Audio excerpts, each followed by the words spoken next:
आज आहे ना वेदश्रीला एवढ्या उन्हाचं घेऊन जायचं कारण की सगळीकडेच तुम्हाला पण माहिती आहे गॅसचा तुटवडा आहे.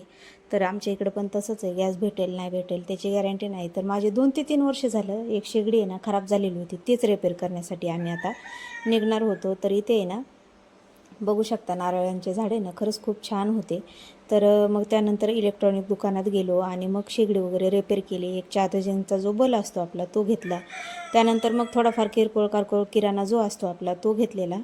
वेदश्रीला साबण पण संपलेले होते, ते साबण वगैरे घेतले. त्यानंतर आहे ना महाराष्ट्र टी म्हणून एक चहा आहे, तो मी सजेस्ट करते. हे ना तुम्ही एकदा नक्की ट्राय करून बघा, गवती चहा फ्लेवरचा जो असतो तो. तर खरंच खूप छान आहे हे हो. तर हे अशा प्रकारे आहे त्याचं पॅकेट. त्यानंतर मग बाजारात किरकोळ आपलं जे साबण वगैरे जे संपलं होतं तूप ते घेतलं आणि एवढ्या सगळ्या सामानाचं 1,505 रुपये बिल झालेले आहे. त्यानंतर घरी वेदश्रीचे कपडे वगैरे चेंज करून तिला खेळायला सोडलं.